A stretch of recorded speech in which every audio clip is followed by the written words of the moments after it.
સ્વચ્છતામાં અંકલેશ્વરની સિદ્ધિ ઉત્તમ કામગીરી બદલ રાજ્ય સ્તરે ચીફ ઓફિસર કેશવ કોલડિયાને સન્માનપત્ર એનાયત. સ્વચ્છતા અને સુવ્યવસ્થિત શહેર વિકાસના ક્ષેત્રે અંકલેશ્વર પાલિકાએ વધુ એક સિદ્ધિ મેળવી છે.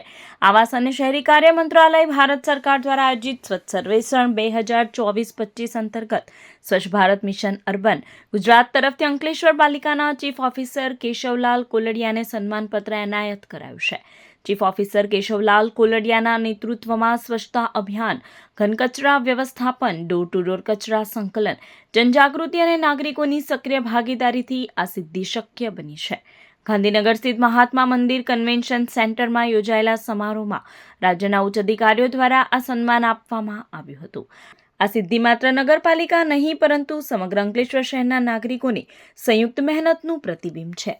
અંકલેશ્વર નગરપાલિકાનો સ્વચ્છતા સર્વેક્ષણમાં 24-25 ની અંદર ભારતમાં 52મો અને ગુજરાતમાં 13મો રેન્ક આવેલો છે. તેથી ગુજરાત સરકાર દ્વારા અંકલેશ્વર નગરપાલિકાના પ્રમુખ શ્રી, ચીફ ઓફિસર તેમજ આ સાથે સંકળાયેલા સ્ટાફને સન્માનિત કરવામાં આવેલ છે. સ્વચ્છતા સર્વેક્ષણ 2025-26માં પણ અંકલેશ્વર નગરપાલિકાનો નંબર આગળ રહે એ માટે નગરપાલિકાની ટીમ મહેનત કરી રહી છે. અત્યારે નગરપાલિકાની ટીમ માર્કેટની અંદર તેમજ જ્યાં જ્યાં ગંદકી થાય ત્યાં દંડની કાર્યવાહી કરે છે. પ્લાસ્ટિક વિરોધી ઝુંબેશ પણ હાલમાં શરૂ છે.